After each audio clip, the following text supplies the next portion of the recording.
mais bon, j'ai une petite présentation, mais je vais pas la faire, c'est juste un support si vous avez des questions. Moi, oui, je suis libérateur d'émotions. Alors, qu'est-ce que ça veut dire? Pas forcément grand-chose, ça ne vous parle pas. Mais ce qui vous parle, c'est certainement ces crises émotionnelles, ces débordements émotionnels des fois. Alors, on peut se mettre en colère, on peut être triste, on peut avoir très peur, comme les phobies. Et c'est vrai que je me suis spécialisé là-dessus. Pourquoi? Parce que moi-même, j'ai été phobique. Et je me suis libéré de mes phobies. Et ce que ça m'a appris, j'avais peur des serpents, j'avais le vertige. Ce que ça m'a appris, c'est pas seulement de se libérer de ça, c'est que ça m'a ouvert le champ des possibles. Ça m'a permis d'aller encore plus loin dans ma vie professionnelle et dans ma vie personnelle. Donc voilà. Donc certains ont eu la gentillesse de m'envoyer des petites questions. J'avais demandé de préparer des questions si vous le souhaitez. Donc, mais tout le monde peut me poser la question qu'il veut. Je pourrais répondre. Moi j'en ai une si tu veux. Alors, j'espère. C'est une vraie question. J'espère que certains auront la référence. C'est une bonne situation, ça? Il n'y a pas de bonne ou de mauvaise situation. C'est bon, on a tous la référence.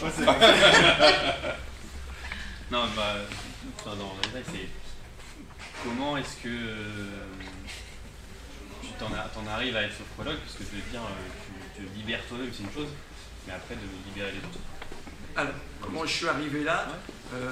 Je suis arrivé dans le développement personnel grâce à mes enfants. Je criais sur mes enfants et je voulais faire autrement, je voulais leur donner une éducation bienveillante, mais j'y arrivais pas. J'avais beau lire des livres, j'avais beau faire des petits exercices, c'était plus fort que moi. Au moment, je me mettais à crier et je voulais me débarrasser de ça. Donc ça a commencé comme ça. Et puis après, j'ai découvert plein de choses, donc la sophrologie, j'ai découvert le nettoyage émotionnel pour me libérer de mes phobies. J'ai trouvé ça tellement génial, tellement rapide, tellement simple, que j'ai voulu en faire profiter les autres. J'avais toujours voulu aider les autres. Et ça m'a donné l'occasion de me former et donc de pouvoir aider les autres. Voilà comment ça s'est passé. Olivier, j'ai une question, c'est comment on peut contenir une montée émotionnelle? Oui, c'est ta question que tu me posais, ouais. Comment contenir une montée émotionnelle? Eh bien en fait, on ne peut pas. C'est le principe de l'émotion. L'émotion, c'est plus fort que nous. On est des êtres d'émotion. On ne peut pas réfréner une émotion. Mais une émotion, c'est très rapide. Ça passe d'abord par le corps. C'est des sensations physiques que vous avez qui va être ensuite analysée par votre cerveau. Et c'est la différence, certains ont posé la question, entre émotion et état émotionnel. En fait, après, c'est tout ce qui se passe dans le cerveau. Et là, c'est très différent pour tout le monde. Mais l'émotion, ces sensations, elles sont universelles en fait. Alors, il y a, merci François aussi qui m'a posé la question, qui donnait, il y a Darwin qui a écrit un livre sur les 6 états émotionnels, donc la joie, la surprise, la peur, le dégoût, la colère et la tristesse. Donc ça, c'est les émotions de base. Et ça, tout le monde les ressent. D'accord ? Où vous soyez, n'importe quel pays, ça c'est la base. On est tous des êtres d'émotion et on vit tout ça. Donc ça, on ne peut pas le réfréner. Et tant mieux. Parce que toutes les émotions, elles ne sont pas négatives. La tristesse, la peur, tout ça, ça vous sert. Ça sert à quelque chose, c'est pour vous informer qu'il y a quelque chose dans votre environnement. C'est une réaction à notre environnement qui va vous permettre de réagir. Voilà. Et de vous mettre en action. Le travail sur la phobie, c'est quelque chose de plutôt one-shot ou plutôt récurrent dans le temps, qu'il faut faire régulièrement, est-ce qu'il faut revenir, faire des allers-retours, choses comme ça? Alors, oui, alors comment ça se passe? Je ne vais pas prendre le temps d'expliquer tout, mais la phobie, oui, c'est one-shot, si tu veux, en quelque sorte, c'est du one-shot. La phobie, elle s'insère dans notre cerveau, au plus profond du cerveau, ce qu'on appelle le cerveau reptilien. Il y a trois étages de cerveau, peut-être que je vais... Non, peut-être qu'il y a ce bouton-là, si je prends pas le bon bouton. Voilà, il y a 3 niveaux dans le cerveau. Le cerveau rationnel, celui qui réfléchit, notre mental. Il y a le cerveau émotionnel, qu'on appelle le cerveau limbique, qui lui va travailler plus avec les mémoires. Vous vous souvenez plus d'un événement parce qu'il est chargé émotionnellement. D'accord ? Et ensuite, il y a le cerveau reptilien qui, lui, est complètement inconscient, qui s'occupe de votre survie, de tous les besoins physiologiques. Et la phobie, elle se situe dans ce cerveau-là. Elle peut être dans... Enfin, la peur, on va dans les trois zones, dans les 3 parties, mais la phobie, elle se situe à ce niveau-là. C'est instinctif, vous ne pouvez pas faire autrement. D'accord ? Et ça, on peut le régler, supprimer ce qu'on appelle les mémoires traumatiques, qui sont insérés, que notre cerveau fait, dû à une erreur. Il fait des erreurs, parce qu'on n'est pas parfait. Quand vous vous coupez, vous cicatrisez. La peau ne revient pas pareil. Mais là, c'est la même chose. Votre cerveau, il fait une erreur. Il suffit de nettoyer cette erreur. Alors oui, ça peut se faire en une fois. Ça peut se faire en une fois. Parce qu'on peut, avec l'outil que j'utilise, on peut aller directement sur le cerveau reptilien et en quelque sorte le déprogrammer. Et ça peut se faire. Par contre, ce n'est pas forcément une seule fois. Il peut y avoir ce qu'on appelle plusieurs verrous de la mémoire traumatique. Il faut parfois plusieurs. Et moi, je rebondis sur la question, je ne travaille plus à la séance, je ne fais pas une séance, parce que je suis sorti un peu de ça, parce que j'ai vu aussi la dérive après, c'est qu'une fois qu'on a nettoyé le cerveau reptilien, ce n'est pas souvent suffisant. Parce que vous avez vu, il y a 3 zones. Et ces 3 parties, eh bien, il faut aussi les attaquer. Moi, ce que j'aime dans mon métier aujourd'hui, c'est de permettre aux gens de nettoyer l'ensemble, les 3 étages de votre cerveau. Et ça ne peut pas se faire en une seule fois. Voilà. Et dis-moi, est-ce qu'une phobie, ça se transmet? Par exemple, parents, enfants? Alors, la phobie ne se transmet pas, puisque si le cerveau reptilien, il ne fonctionne pas comme ça. Par contre, le cerveau limbique, lui, dans l'émotion, oui, ça peut se transmettre. Donc vous allez pouvoir insérer une peur dans le cerveau limbique, comme ça.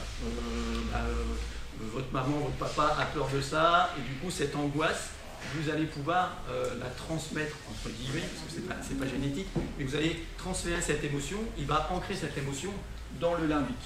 C'est pour ça que c'est important d'agir sur l'ensemble des cerveaux. Si elle reste là, vous pouvez le changer assez facilement avec plein d'autres techniques. Moi, j'utilise la sophrologie, mais ça, on peut changer ses mémoires. C'est états où j'ai vécu quelque chose qui était désagréable, je peux changer cet état.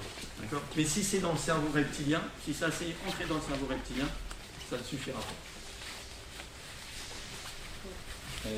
Du coup, tu disais que tu faisais plus d'accompagnement à la séance, mais alors est-ce que tu peux nous expliquer un peu comment se passe justement ton accompagnement en termes de durée et puis comment ça s'organise un petit peu? D'accord. Donc moi j'accompagne sur les phobies spécifiques, il faut faire une différence entre les phobies spécifiques, les araignées, le vertige, les serpents, tout ça, et les phobies sociales, qui sont plus complexes et qui atteignent plusieurs domaines de vie. Donc là, il y a, comme je le disais tout à l'heure, beaucoup plus de verrous, beaucoup plus de situations réactionnelles. Donc, sur une phobie spécifique, c'est 1 mois. 1 mois suffit. Pourquoi je travaille sur 1 mois?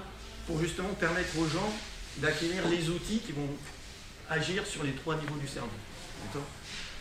Le rationnel, c'est la méthode Coué. Tout va bien, je vais bien. Ça marche, hein, ça marche. Ça marche là-dessus. Vous allez changer vos croyances limitantes dans votre mental. C'est ça. Okay.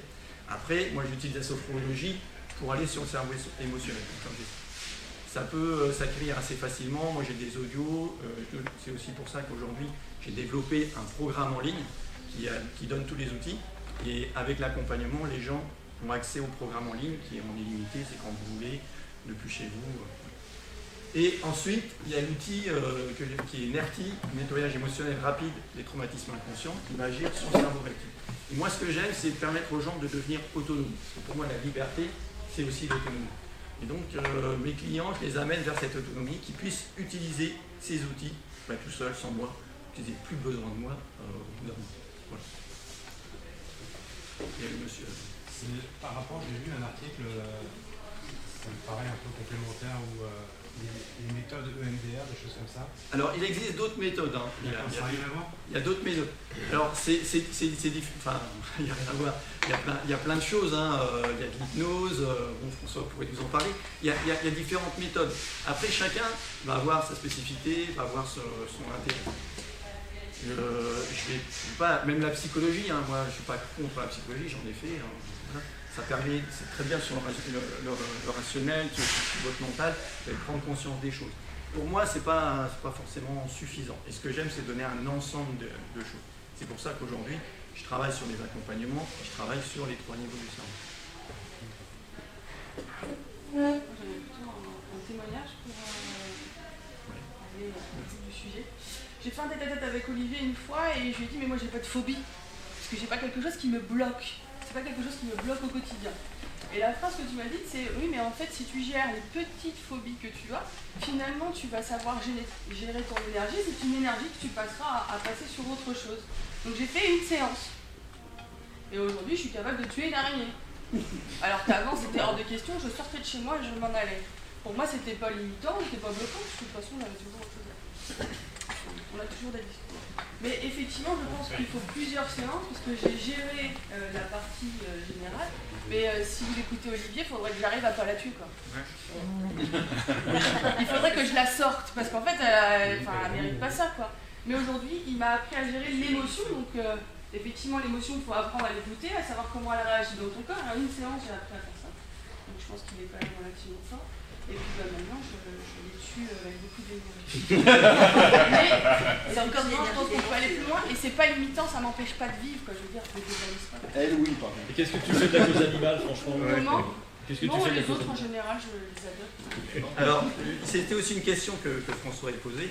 C'est sur les émotions. Pourquoi une phobie? Qu'est-ce que c'est qu'une phobie? C'est une peur, plus, en fait. Mais c'est juste une peur. Et pour moi, on a vu les 6 émotions. Pour moi, il n'y en a que 2 finalement. Tout se résume à ça. Soit vous êtes dans la joie, soit vous êtes dans la peur. Derrière la tristesse se cache une peur de perdre quelque chose. Un être, une chose. Derrière la colère, c'est une peur d'être dominé, de perdre le contrôle. Donc pour moi, c'est ma vision, on est dans deux états finalement, soit on va vers la joie, soit on va vers la peur. Un peu comme les Jedi, ils aiment bien ça, soit c'est le côté lumineux, soit c'est le côté obscur. Donc c'est ça. Et pour moi, à partir du moment où vous nettoyez ces peurs, qui sont des peurs erronées, je ne parle pas de la peur qui est normale, et la peur normale, c'est celle qui vous protège de la mort. Mais combien de fois dans votre journée, ou dans votre semaine, dans votre mois, vous risquez de mourir? Assez peu. Pourtant, vous avez des peurs, vous avez des choses qui vous bloquent, vous avez des émotions qui vous débordent. Et bien tout ça, c'est anormal, entre guillemets. D'accord? Et donc, moi, ce que j'aime, c'est permettre aux gens d'être plus dans la joie, comme moi je l'ai vécu, comme je le suis aujourd'hui, et moins dans la peur. Parce que votre cerveau, soit il est dans l'un, soit il est dans l'autre. Moi, j'aime bien définir la peur comme une perception erronée d'une réalité. Vraiment... Parce que d'une personne à l'autre, en fait, l'angle est différent. Donc, ce qui fait peur à l'un ne va pas le faire à l'autre, c'est juste de la perception. C'est de la perception à partir du moment où tu passes dans ton mental, mais pas quand tu es dans le réactif. C'est-à-dire que le réactif, lui, non. Tu as une situation de danger, je veux dire, si tu as une voiture qui te fonce dessus, si tu as un lion qui vient dans la pièce, je peux te dire que tu ne vas pas réfléchir et tu vas te barrer, tu vas faire quelque chose. Et ça c'est la voiture, c'est pour lui.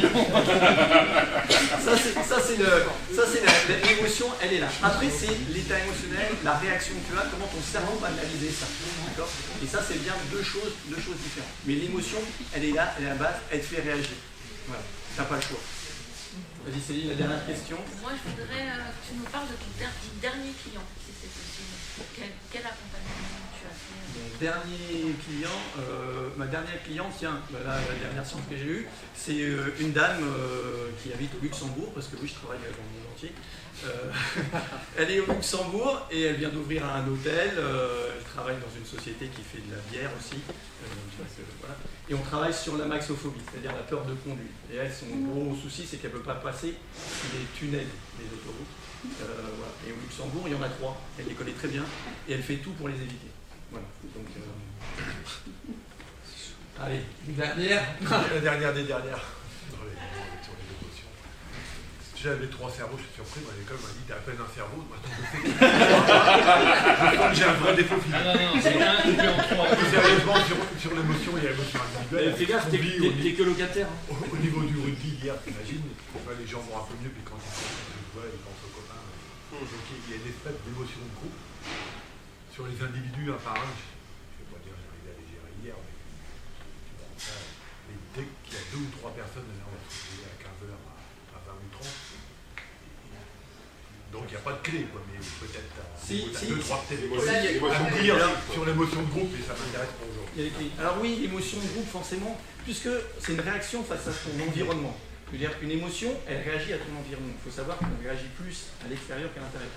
Notre système nerveux, les nerfs, le circuit neuronal va plus de l'extérieur vers l'intérieur que de l'intérieur vers l'extérieur. C'est-à-dire que 80% de l'information vient de l'extérieur. Et ce n'est pas notre cerveau qui, alors oui, commande nos membres et tout ça, mais on a l'impression qu'il contrôle tout. En fait, non, c'est l'extérieur qui nous donne ces informations. Et c'est ça l'important. Mais une émotion, elle ne dure pas plus de 90 secondes.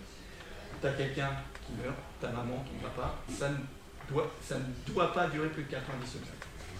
Voilà, on peut le réactiver, ça c'est le problème. Et c'est là où quand tu réactives, tu es dans ton cerveau là qui va faire ce travail. Et cette réactivation, tu peux la couper. Voilà. Tu peux couper cette réactivité. Ça ne veut pas dire que tu ressentiras plus rien, mais c'est pas ça. Mais cette réactivité débordante, tu peux la couper. Alors je vais arrêter, parce que le temps est fini. Je vous invite, donc je fais des conférences en ligne, comme je vous l'ai dit, je travaille dans le monde entier en ligne, mais aussi au cabinet sur Maintenant. J'ai une conférence dimanche à 19h, donc si vous voulez en savoir plus, vous pourrez me poser toutes vos questions et j'y répondrai volontiers.